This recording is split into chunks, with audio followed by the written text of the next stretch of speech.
Hello everyone, and welcome to another royal reading, and this is a follow-up reading to the reading that I have just done about Netflix and the Harkle documentary and the strange tale that we've had today. First of all, it's going to be postponed. Netflix is feeling rattled and they are worried about the blowback about the crown, and so they're holding the Harkle documentary over to the following year, to next year. Then suddenly news broke, no, it's coming out in December as always expected.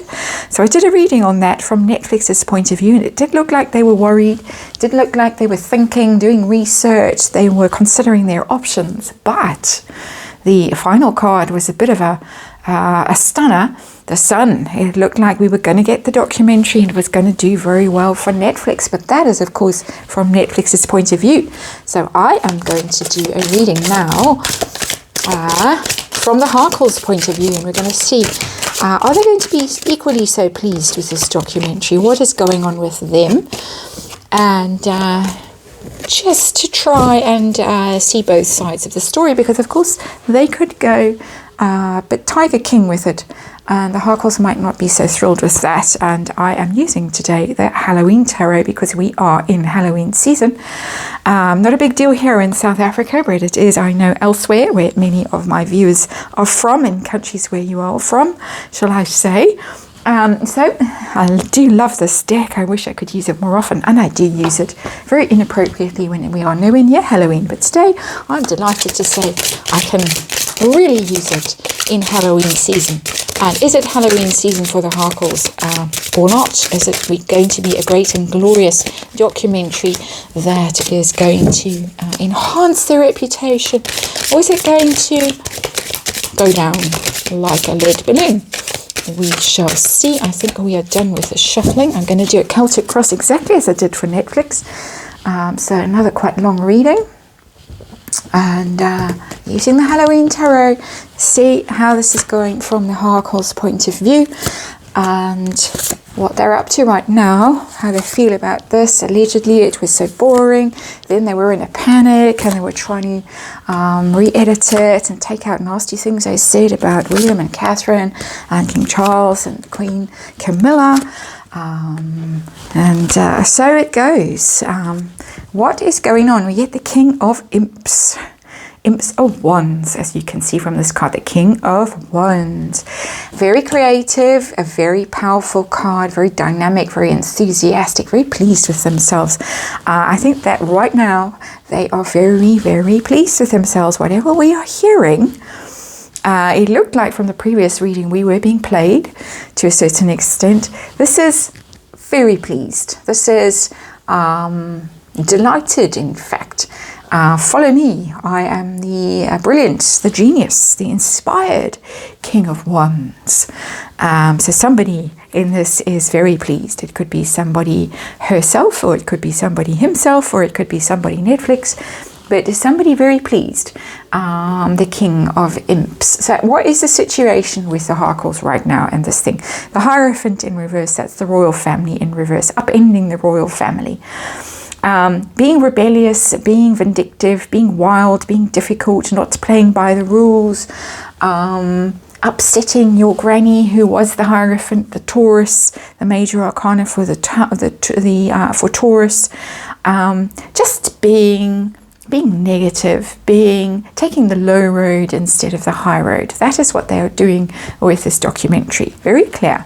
Major arcana, Hierophant in reverse, not learning lessons, not listening, not being part of the status quo and the structure and the hierarchy, being naughty, being disobedient, being disruptive.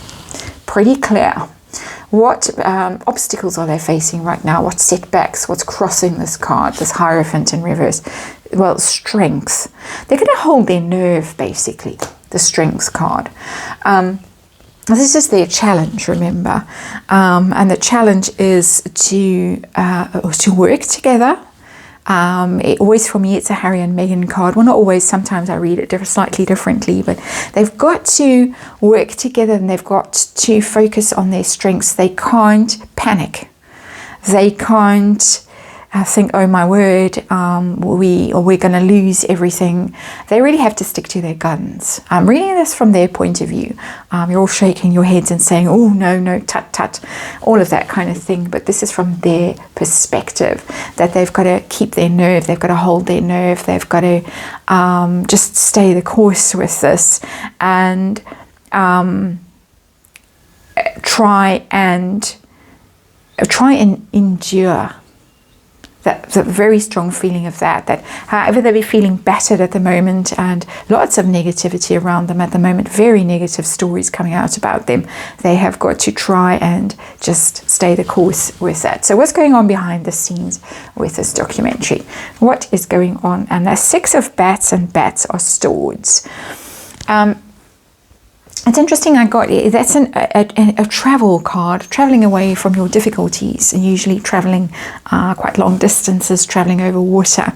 I got a travel card in the Netflix reading as well. I got the Knight of Imps, which is another international travel card.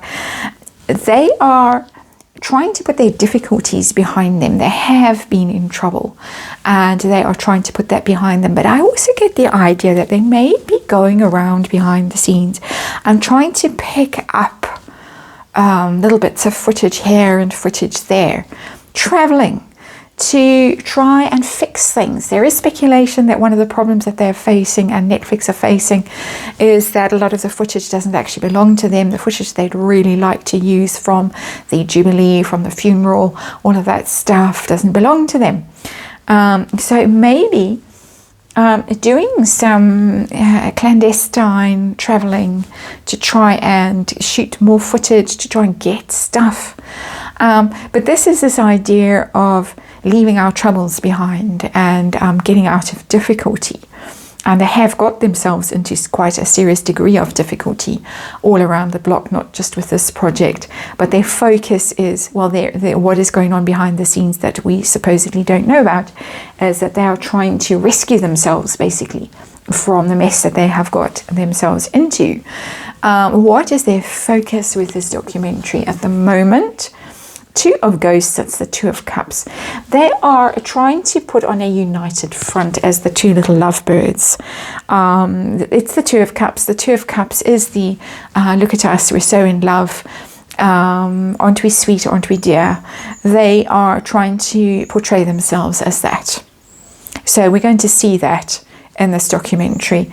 We're so in love. That nauseating story that they think that we're all falling for, but that is what is going to be going on. They're trying to shore each other up here with the Strength card. They need to. They're in trouble. We see that with the 6 of Bats as the hidden energy, the beneath energy. This is what's going on the surface of things. The 2 of Cups, 2 of Ghosts. We're so in love. We're so devoted to each other. Aren't we sweet? Aren't we dear? That energy. It is a bit sickening. So far, a bit of a sickening read. I'm not really seeing the cards that I would like to see, but I will persevere. How was it going up until last month, when everything, of course, changed quite dramatically?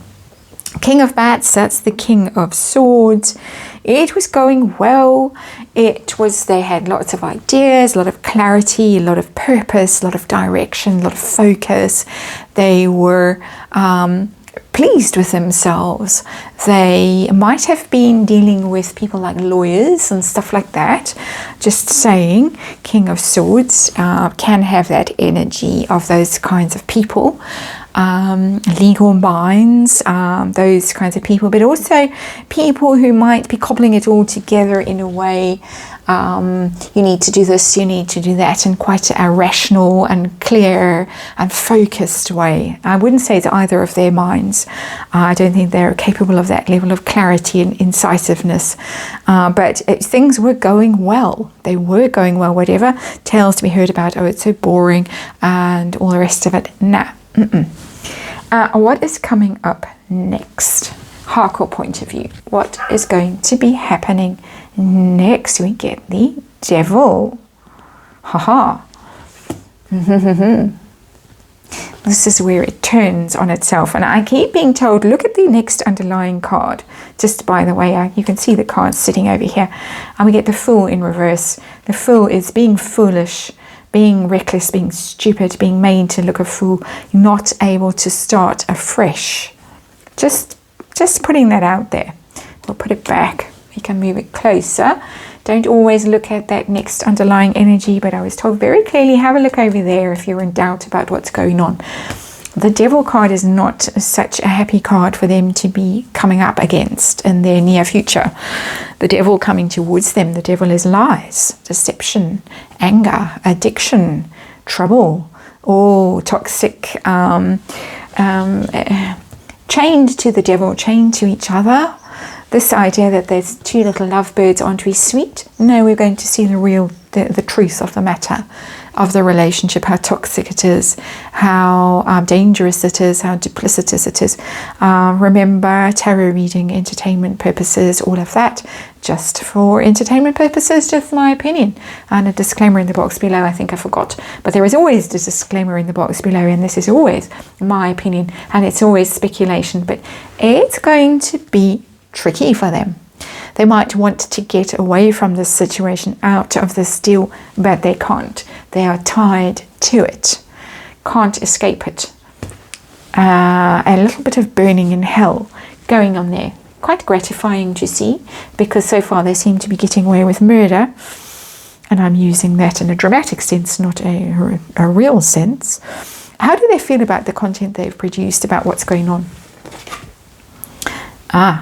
The Knight of Imps in reverse. That's the Knight of Wands in reverse. They don't like it. They're not happy with it. They think they come across too aggressively, too impetuous. Maybe there have been fights that have been caught on camera, because the Knight of Wands is very much a fighting card. Reckless and not staying the distance. In and out, hot-headed. That's very much a Harry card. Normally for me, the Knight of Wands, especially when it's in reverse, they don't like what they're seeing. They don't like it because it makes them look inconsistent, erratic, angry. It's not good energy. It's the shadow energy of the Knight of Wands. When he's upright, charismatic, entertaining, enthusiastic, but in the reverse of that, the shadow aspect of that, difficult energy, unpleasant energy. And so we've got two cards that tell us that what they're seeing right now and what they might be seeing in the future, the near future, the footage, whatever it has been stitched together by this King of Swords over here, the editor. King of Swords indeed, the King of Bats is the editor. That has been stitched together. They don't like it. It's not reflecting well on them. What pressure are they under with all of this? And we get the Nine of Ghosts in reverse, the Nine of Cups in reverse. It is the wish fulfillment card when it's upright. But look at all those ghosts behind. It's interesting that this is the tarot deck that jumped at me and said, me, read with me. All those ghosts. And the ghosts are in reverse. Not a normal energy from this, I just have to say, from this nine, what would normally be the Nine of Cups. The Nine of Cups would normally be about your wishes coming true, your dreams coming true. In the reverse, they're scared that their dreams are not coming true. It might turn into something of a nightmare. It's also the Glutton card, the self-indulgent card, consuming all those cups. They are worried that people are going to look at them and saying they're lushes. It's one of the very heavy drinking cards in the tarot. It's one of the narcissist cards, that smug, self-satisfied, look at me energy that the Knight of Cups represents. So all of that applies in this reading, that they are concerned that they're going to look like lushes, drunks, and worse, possibly greedy, gluttonous, self-indulgent, don't care about other people, pretending to be charitable, humanitarian, all the rest of it, but formanitarian, as people like to say. But there is something else in this Nine of Ghosts, in this Halloween tarot, and that is that they are being watched by those ghosts, and they don't like that. They are uncomfortable about the people who have passed recently, excuse me, and they are not very happy with themselves. They feel that they are in some way being judged from beyond the grave. Interesting. We are in Halloween season, are we not? Hopes and fears for the Harkles with this docky. 4 of pumpkins, that's the 4 of pentacles. Please, please, please, can we make lots of money and stabilize our finances? We hope that is what happens. We hope that this is a solid investment for Netflix. It's a solid investment for us. And I'm talking as a Harkle now, even though I'm losing my voice. This is something solid we can look back at and say we did well there. We put in effort and we produced something and it was solid. It made money. It's re-established us. We're back in control. 4 of Pentacles are very much a control card, wanting to be in control. Outcome for the Harkles. How is it going to go? The Hanged Man. I'm quite relieved to see that card. And again, I've been told, put the Fool there. Put the Fool in reverse there because it's similar. Similar energy. Interesting. So, we'll put the Fool away again. Hanged Man has come out as the conclusion for the Harkles. I really am losing my voice in the second reading today. Excuse me. And I've just banged the mic. I hope that didn't burst your eardrums. But the Hanged Man is left in limbo, left dangling. For Netflix, it looks like it's going to be a spectacular triumph. But for the Harkles, hung out to dry. Hung out to dry. Those are the words very vividly in my mind as I look at this card. It is the victim card, the disempowered card, the sacrificed card, left dangling. The devil is coming along in the near future. They chose the devil, and the devil is showing up very soon for them, and they're going to be victims in this. They're going to be disempowered. They're going to be a spectacle. They're going to be left dangling there for everyone to see. It's going to be very uncomfortable for them. It is going to leave them directionless, lost, dangling there for all the world to stare at. There's a sort of quite medieval image I have of, the crossroads where the executions took place and the corpse was left to rot in a cage. Sorry about that image, but that is what has come to my mind. A bit of a warning to all of us. If you dance with the devil, you end up like that. So that is your reading. I'm going to totter away now and recover from it. Thanks for watching. I'll see you again tomorrow.